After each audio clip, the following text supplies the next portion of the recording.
वसुतं देवं कंसचाणूरमर्दनं देवकी परमानन्दं कृष्णं वन्दे जगद्गुरुम्.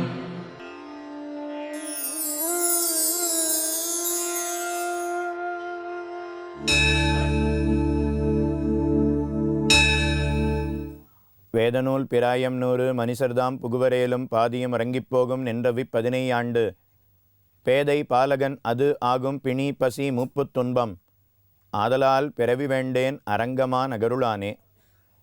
ஸ்ரீமத் பாகவதத்திலே பிரம்மாவனுடைய பிள்ளையான கர்தம பிரஜாபதி அவருக்கும் தேவகுதிக்கும் திருக்கல்யாணம் நடைபெற்றது. அவர்களுடைய பிள்ளை கபிலாச்சாரியர், அவரிடத்திலேயே தாயாரான தேவகுதி வைகுந்தத்தை பெறுவதற்கான உபதேசத்தை பெற்றுக்கொண்டு வருகிறாள். நாம் எப்படி பிறக்கிறோம், கர்ப்பத்தில் எத்தனை துன்பத்தை அனுபவிக்கிறோம், இது எல்லாத்தையும் கபிலாச்சாரியர் சொல்லிக்கொண்டு வருகிறார். இதே அர்த்தத்தைத்தான் தொண்டரடிப்பொடியாழ்வார் தன்னுடைய திவ்ய பிரபந்தமான திருமாலை என்கிற திவ்ய பிரபந்தத்திலே இப்பாசுரத்தினாலே காட்டுகிறார். வேதநூல் பிராயம் 100 மனிசர்தாம் புகுவரேலும். சாஸ்திரமானது நாம் 100 வருடங்கள் வாழ வேண்டும் என்ன உபதேசம் செய்கிறது, ஆசீர்வாதம் செய்கிறது. ஆயுராசாஸ்தே ஆயுராசாஸ்தே பஷ்யேம சரதசதம் ஜீவேம சரதசதம். 100 வருடங்கள் இவன் வாழக்கடவன் என்று ஆசீர்வாதம் செய்கிறது. அப்படின்னா ஒரு மனிதனுடைய ஆயுட்காலம் என்ன, 100 வருடம் என்று வைத்து கொள்ளுவோம். வேதநூல் பிராயம் 100 மனிசர்தாம் புகுவரேலும். எல்லாரும் 100 வயசு வாழ்கிறோமான்னா இல்லை.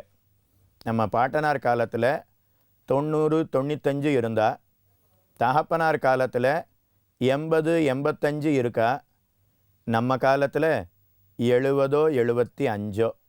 இப்போ 100 வயசு இருக்கோன்னு சாஸ்திரம் சொன்னாலும் நாம் 100 வயசு இருந்ததா தெரியலை. ஒரு 80 வயசு வச்சுப்போம். வேதநூல் பிராயம் 100 மனிசர்தாம் புகுவரேலும் பாதியும் உறங்கி போகும் நின்ற 15 ஆண்டு. நாம் ஒரு 80 வருஷம் இருக்கோம், வாழ்கிறோம் என்று வைத்து கொள்ளுவோம். ஆனால் அதில் பாதி காலத்தை தூங்கியே போக்கி விடுகிறோம்.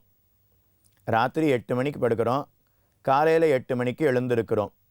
ராத்திரி 8க்கு படுத்து காலையில் 8 மணிக்கு விழித்தோமையானால் 24 மணி நேரத்தில் பாதி நேரத்தை தூங்கியே கழித்து விடுகிறோம். அப்படியே 80 வருஷம் கணக்கு பண்ணினோம்னா 40 வருடங்களை நாம் உறங்கியே அழித்து விடுகிறோம். வேதநூல் பிராயம் 100 மனிசர்தாம் புகுவரேலும் பாதியும் உறங்கி போகும் நின்ற 15 ஆண்டு. மீதி இருக்கக்கூடிய வருடங்கள் ராத்திரி தூங்குனா மட்டும் பாதியும் உறங்கி போகும்னு அர்த்தம். நாம் பகல்லையும் தூங்கினோன்னு வச்சுக்கோங்க, அப்போ பாசுரத்தை மாற்றிக்க வேண்டிதான். முக்காலும் உறங்கி போகும் என்று தான் பாடணும். பாதியும் உறங்கி போகும் நின்ற 15 ஆண்டு. மீதி இருக்கக்கூடிய ஆண்டுகள் 40 வருஷம் வச்சுக்கலாமா? அந்த காலத்துக்குள்ளே பாதியும் உறங்கி போகும் நின்ற 15 ஆண்டு பேதை பாலகன் பிணி பசி மூப்பு துன்பம் ஆதலால் பிறவி வேண்டேன். கர்ப்பத்தில் இருக்கும்போது எத்தனை சிரமம், வெளியிலே பிறந்தவுடனே மல மூத்திராதிகளை போக்கிக் கொள்வதற்கு நமக்கு சுத்தி கிடையாது. பாலகனாக இருக்கும் பொழுது விளையாட்டில் ஆசை, யவ்வன பருவத்திலே இருக்கும் பொழுது சப்தாதி விஷயங்களிலே ஆசை. அடுத்து 40 45 வயசில் இருக்கும்போது ஐஸ்வர்யத்தை நாமும் சம்பாதிக்க வேணும் என்கிற ஆசை. 60 70 வயசில் நமக்கு இதிலெல்லாம் ஆசை இல்லை, பகவானை சேவிக்கணும்னு ஆசை வந்துடுத்து, ஆனால் உடல் ஒத்துழைக்கவில்லை. அதனால் பிணி பசி மூப்பு துன்பம் இத்தனை சிரமம் ஏற்படுகிறது. ஆதலால் பிறவி வேண்டேன் அரங்கமா நகருளானே என திருவரங்கநாதனிடத்திலே வேண்டுகிறார் தொண்டரடிப்பொடி ஆழ்வார். அதைத்தான் கபிலாச்சாரியர் உபதேசம் செய்து கொண்டு வருகிறார். 60 வயசில் கண்ணு பாருன்னா பார்க்காது, காது கேளுன்னா கேட்காது. அப்போ தான் கழுத்து வலி வரும், அப்போ தான் முதுகு வலி வரும். அநேகமாக இடுப்புக்கு கீழே, கழுத்தில் இருந்து இடுப்புக்கு கீழே இருக்கக்கூடிய முதுகுத்தண்டு அதில் வலி இல்லை அப்படின்னு இன்றைக்கி யாருமே சொல்ல முடியாது. முன்னாடிலாம் வியாதி வந்ததுன்னா ஏதோ ஒரு 55-60 வயசில் வரும் அப்படின்னு நாம் கேள்விப்பட்டிருக்கோம். ஆனால் இன்றைக்கி வைத்தியர்கள் என்ன சொல்கிறான்னா 30 வயது ஆகிவிட்டதா உடனே மாஸ்டர் செக்கப் செய்து கொள்ளுங்கள் சொல்லுகிறார். 25 வயசு பிள்ளைக்கு சர்க்கரை நோய் இருக்கிறது அப்படிங்கிறத நாமும் பார்க்கிறோம். முன்னாடி 60-70 சர்க்கரை நோய் வந்தது, அது நியாயம். ஆனால் இன்றைக்கி 20-25 வயதிலே தானும் வருகிறதே.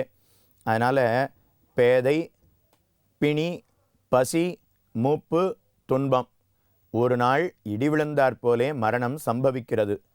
பிள்ளையா இருக்கும் பொழுது விளையாட்டிலே ஈடுபட்டான், பகவத் அனுபவத்தை செய்யவில்லை. யவ்வன பருவத்திலே சிற்றின்பத்திலே ஈடுபட்டான், பகவானை அனுபவிக்கவில்லை. வயதான காலத்தில் அனுபவிக்கணும்னு ஆசைப்பட்டான், ஆனால் இடி விழுந்தாற் போலே மரணம் சம்பவித்தது. இவனுக்கு மரணம் ஏற்பட்டவுடனே செய்திருக்கக்கூடிய பாப புண்ணியங்களுக்கு தகுந்த தண்டனை சொர்க்கத்திலேயோ அல்லது நரகத்திலேயோ கிட்டும்.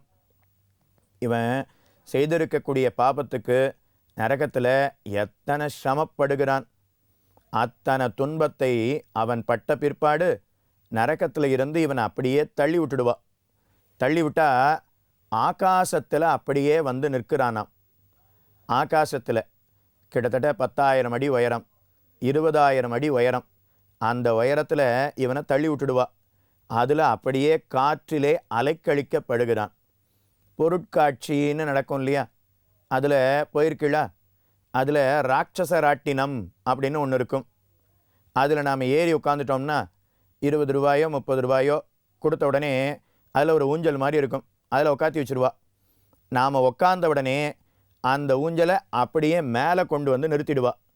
மேலே நிறுத்தின உடனே அந்த ஊஞ்சல் அப்படியே ஆடிக்கொண்டே இருக்கும்.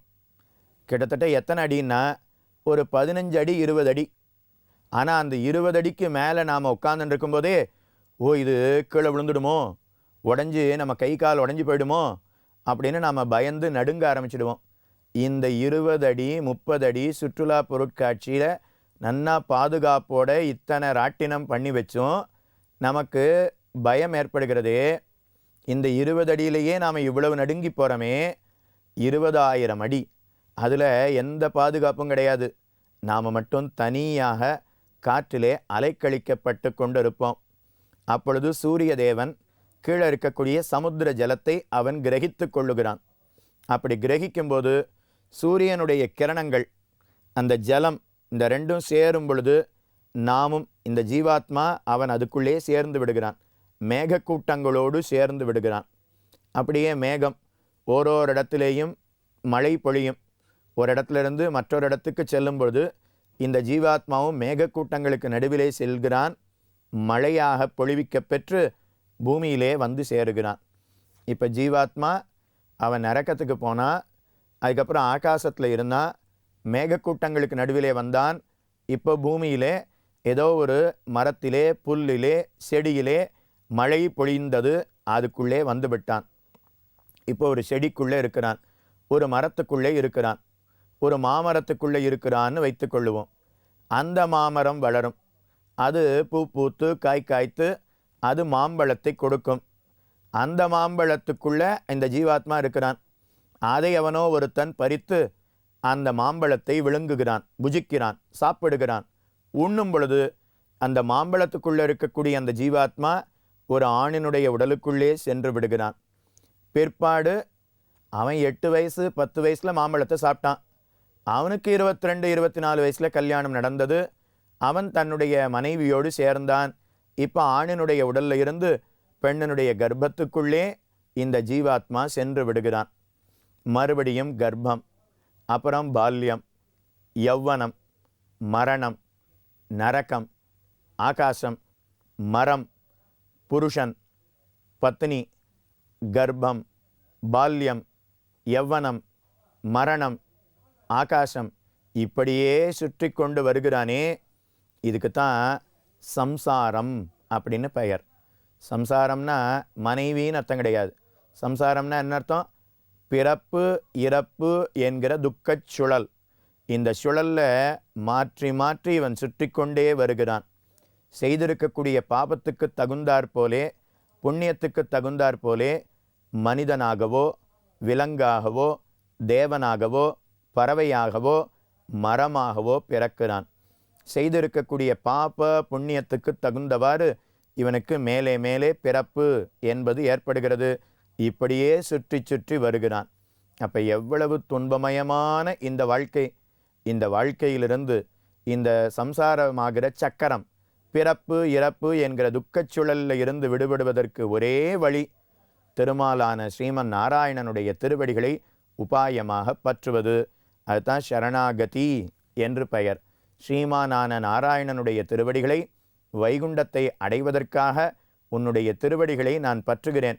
என்னை இந்த பிறப்பு இறப்பு என்கிற துக்கச் சூழலிலிருந்து நீ விடுவித்து எனக்கு உன்னுடைய திருவடியை கொடுத்தருள வேணும் என்று பிரார்த்திக்க வேண்டும். அதுக்கு தான் சரணாகதி என்று பெயர். ந தர்மனிஷ்டோஸ்மி நச்சாத்மவேதி ந பக்திமான் தொத் சரணாரவிந்தே அகிஞ்சனோ அனன்ய கதிஷரண்ய தொத் பாதமூலம் சரணம் பிரபத்யே. என்னிடத்தில் கர்மயோகமோ ஞானயோகமோ பக்தி யோகமோ கிடையாது. ஆனால் உன்னுடைய திருவடிகள், அதை நான் பற்றி இருக்கிறேன்.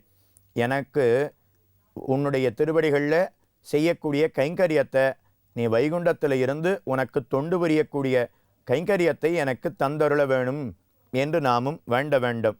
இதைத்தான் நம்மாழ்வார் தன்னுடைய திவ்ய பிரபந்தத்தில் திருவாய்மொழி என்கிற பாசுரத்திலே காட்டுகிறார். நோற்ற நோன்பிலேன் நுண்ணறிவிலேன் ஆகிலும் இனி உன்னை விட்டொன்றும் ஆற்றகிற்கின்றிலேன் அரவிணனை அம்மானே சேற்று தாமரை சென்னலூடு மலர் சிறீவல மங்களநகர் வீற்றிருந்த எந்தாய் என்று அருளி செய்கிறார். வானமாமலை என்று ஒரு திவ்ய தேசம், 108 திவ்ய தேசங்களுக்குள்ளே பிரசித்தமான ஒரு க்ஷேத்திரம் வானமாமலை. அங்கு இருக்கக்கூடிய எம்பெருமானுக்கு தெய்வநாயகன் என்று பெருமாளுடைய திருநாமம். நாச்சியாருக்கு ஸ்ரீவரமங்கை நாச்சியார் என்று திருநாமம். அந்த எம்பெருமானுடைய திருவடிகளிலே சரணாகதி செய்கிறார் நம்மாழ்வார். நோற்ற நோன்பிலேன், என்னிடத்துல கர்மயோகம் இல்லை. நுண் அறிவிலேன், அறிவிலேன் அப்படின்னா என்னிடத்துல ஞான யோகம் இல்லை. நுண் அறிவிலேன் அப்படின்னா பக்தி யோகமும் இல்லை. கர்மயோகம்ங்கிறது முதல் படி. அதுக்கு அடுத்தது 2வது படி ஞான யோகம், 3வது படி பக்தி யோகம். கர்மயோகமே இல்லைன்னா எப்படி ஞான யோகம் இருக்கும்? அடுத்து பக்தி யோகம்ங்கிறது எப்படி ஏற்படும்? அதனால் நோற்ற நோன்பிலேன் நுண்ணறிவிலேன் ஆகிலும் இனி உன்னை விட்டொன்றும் ஆற்றகிற்கின்றிலேன் அரவிணனை அம்மானே. என்னிடத்தில் கர்மயோகமோ ஞான யோகமோ பக்தி யோகமோ ஏதும் கிடையாது. இதே அர்த்தத்தை தொண்டரடிப்பொடியாழ்வார் திருமாலை என்கிற திவ்ய பிரபந்தத்தில் மற்றொரு பாசுரத்தினாலே காட்டுகிறார். குளித்த 3 அனலையொம்பும் குறிகுளந்தனமை தன்னை ஒளித்திட்டேன் என்கணில்லை நென்கணு பத்தனல்லேன் கழிப்பதன் கொண்டு நம்பி கடல்வண்ணா கதறுகின்னேன் அளித்தன கருள் செய்கண்டாய் அரங்கமா நகருளானே. குளித்து 3 அனலையொம்பும் குறிகுளந்தனமை தன்னை ஒளித்திட்டேன். அந்தணன் என்பவன் அவன் 3 வேளை ஸ்நானம் பண்ண வேண்டும். 3 வேளை ஸ்நானம் பண்ணி அக்னி காரியத்தை விடாமல் செய்ய வேண்டும். நான் அந்த ஸ்நானம் பண்ணக்கூடிய அந்த தவம் கூட என்னிடத்திலே கிடையாது. அதுக்கப்புறமெல்லாம் கர்மயோகம், அப்புறமெல்லாம் ஞான யோகம் பக்தி யோகம் என்று தொண்டரடிப்பொடியாழ்வார் காட்டுகிறார். நம்மாழ்வார் மற்றொரு பாசுரத்தினால தெரிவிக்கிறாராம். வேங்கடத்துறைவாருக்கு நமவென்னலாங்கடமை அது சுமந்தாறு கட்கே. திருவேங்கடமுடையான பார்த்து ஒரு தடவை கையை கூப்பி நமஹா அப்படின்னு சொல்லணுமா. அப்படி சொன்னால் இதுவரைக்கும் நாம் செய்திருக்கக்கூடிய பாப்பங்கள் அனைத்தையும் ஒரே நொடியிலே போக்கி விடுகிறானாம். இதுக்கு பராசர பட்டர் என்பவர் அவர் ஒரு சரித்திரத்தை சொல்லுவர். அதாவது ஒரு பிரபு இருந்தானாம். பிரபுன்னா ஒரு செல்வந்தன்.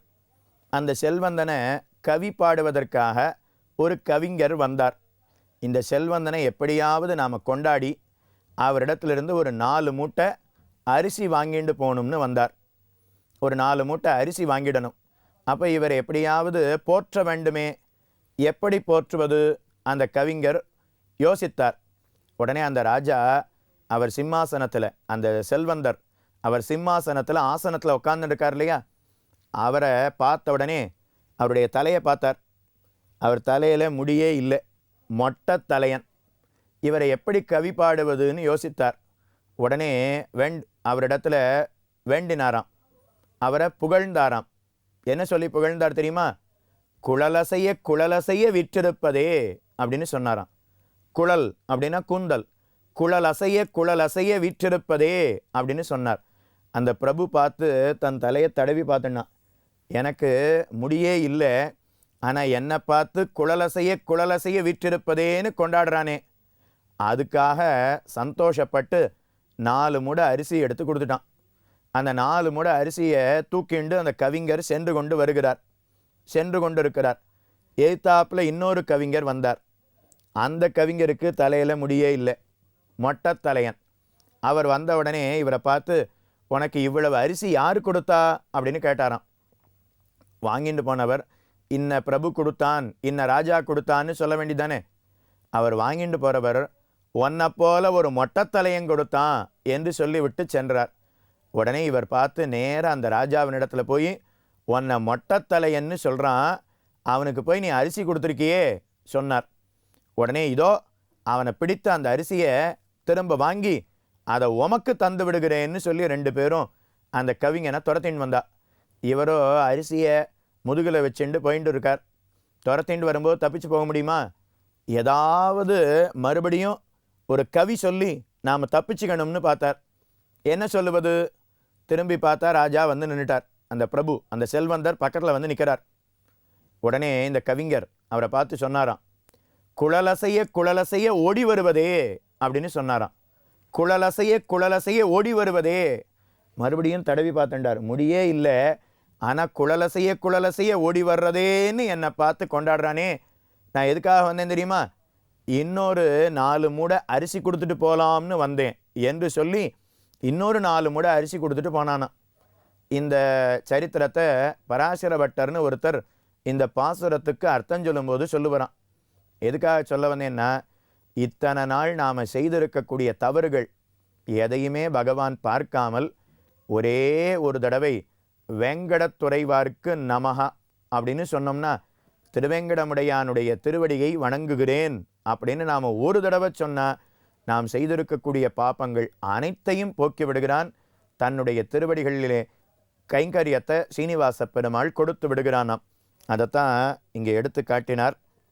பகவானுடைய திருமேனியை எப்பொழுதும் சிந்தித்து கொண்டு இருக்க வேண்டும். பகவானுடைய திருமேனிங்கிறது சர்வ கந்தகா சர்வ ரசகா, அனைத்து விதமான சுவைகளோடும் கூடியிருக்கக்கூடியது பகவானுடைய திருமேனி. அனைத்து விதமான நறுமணங்களோடு கூடியிருக்கக்கூடியது பகவானுடைய திருமேனி. திருமேனின்னா பகவானுடைய உடல் அப்படின்னு அர்த்தம். நம்முடையதை மேனின்னு சொல்லலாம், பகவானுடையதை திருமேனி என்று சொல்ல வேண்டும். நம்முடையது கை, அவனுடையது திருக்கை. நம்முடையது கால், அவனுடையது திருக்கால், திருவடி அப்படின்னு பெயர். நம்முடையது மேனி, பகவானுடையது திருமேனி. அதனால் பகவானுடைய திருமேனியை நாம் எப்போதும் சிந்தித்து கொண்டே இருக்க வேண்டும். அதுவே முக்தி அடைவதற்கு வழி. பகவானுடைய திருவடி, இந்த திருவடியால் தானே அனைத்து உலகங்களையும் தாவி அளந்தான். பகவானுடைய திருமுழந்தாள், இந்த முழந்தாளில் இருந்து தானே கங்கை பெருகி வருகிறது. பகவானுடைய திருமார்பு, இந்த மார்பில் தானே மகாலட்சுமி நாச்சியார் எழுந்தருளி இருக்கிறாள். பகவானுடைய திருக்கண்கள், இந்த கண்களால் தானே அடியாரை கட்டாட்சிக்கிறான். பகவானுடைய திருக்கைகள், அருள்மழையை இந்த கைகளாலே தானே பொழிவிக்கிறான். அதனால் பகவானுடைய திருமேனியை சிந்தித்து கொண்டே இருக்க வேணும் என்று கபிலாச்சாரியர் தானும் உபதேசம் செய்கிறார். மேலும் அவர் செய்யக்கூடிய உபதேசத்தை அடுத்த நாள் சந்திக்கும் பொழுது நாமும் பார்ப்போம்.